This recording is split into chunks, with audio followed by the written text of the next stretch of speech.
This is a 2007 Ford Focus, and as you can tell, this windshield wiper has seen better days. So today I'm going to show you how to change the windshield wiper on this Ford Focus, and this will actually hold steady across a number of other Ford vehicles as well. A lot of Ford Focuses have the same type of connection, but also other Fords as well.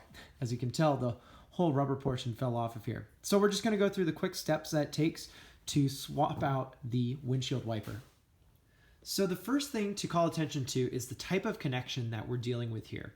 There's actually a number of different types of connections for windshield wipers. In our case, we're dealing with what's called a hook connection. That's because it is just a simple J-hook that holds the windshield wiper in place.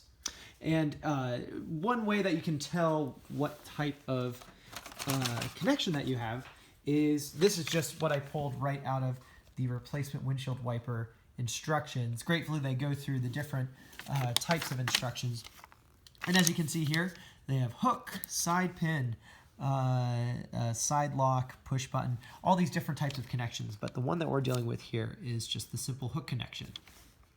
So to get things started, we have to remove our old windshield wiper, and it is quite literally as simple as just pushing it pushing it out of the hook. So we're just going to simply give it firm force out. It's going to be a little bit snug, but I'm going to use both hands here and just push it out, and it's just going to gently push out. You don't want to accidentally bend the arm at all, so just be sure to secure that and push the windshield wiper out of the hook. So with our old windshield wiper out, you can see our replacement one here. A lot of folks ask what type of windshield wiper to purchase. The answer is there's no real true answer. What I most recommend is one that has an all singular frame. Sometimes it's called a steel frame or singular frame. That's to say it's not the old school one where there's a definitive gap between the steel structure and the rubber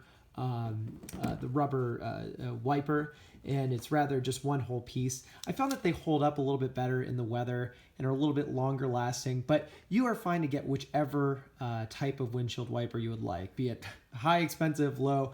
The most important thing is to be sure it has the right connection. And in this case, the windshield wiper that we bought, it came with a number of different connections. So it came with our J connection there. You can tell it's a J hook because it just has the, it's typically what comes pre-installed, and it obviously lines up with the J connection, which you can see is now exposed there. There are other types of connections in here too. So in case you do, it doesn't have the correct connection, has some of the different other adapters that will work for other connections. Again, though, J-hook is one of the most popular connections used, so it'll most likely come stock and standard. So before we put this on, it's very important to take off this plastic sheen that you see there. It's on there to just protect the rubber wiper. So I'm just taking that off, and so you can see it right there. So with that, we have our windshield wiper good to go. Typically does not require any other prep. Some folks will spray down silicone spray on the rubber wiper, just a way to be sure that it doesn't have any cleaning chemicals on it. But if you're in a hurry and you need to throw it on, you're also fine to do that too. The next thing to do, and I can't stress this enough, be sure you got the right size. At any automotive parts store, and even just any place that sells wipers, typically has a guide that you can read for the passenger side and driver's side. It's very important though, just to be sure that you got the right size. So just simply take the old and the new, put them side by side. They size up pretty well there. That way we know we got the correct size.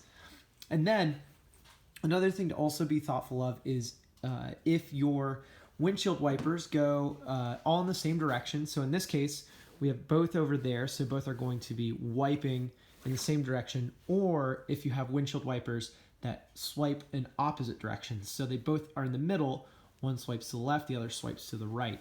If you do have that, within the instructions, there's instructions on how to change the adapter so it properly connects with that. In our case though, windshield wiper is in the correct setting, and we do have the correct setup for that. So, and this is one I can do one-handed.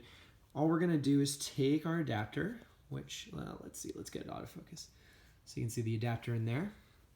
And we're just gonna line it up with the J-hook. And we're going to press it out until we hear a click. There we go. And also it's good to give it a side wiggle too, just to be sure it's in there good and that it didn't get caught up on anything.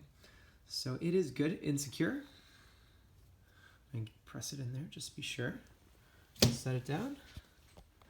And there we are. We have a fully functioning windshield wiper. It is good to also give it a quick spray test while it's idle. There's nothing worse than being on the road, turning on your windshield wipers when you need them, and then figuring out that it actually wasn't in there securely and you have your windshield wiper fly off. But that's it, really quick, very easy steps. A lot of automotive parts stores are also happy to help you with the windshield wiper installation, but it's also good to know what to expect as well. So thanks so much for watching. Like and subscribe the video with any more, and also feel free to comment with any more automotive ideas that you'd like me to cover. Thanks again.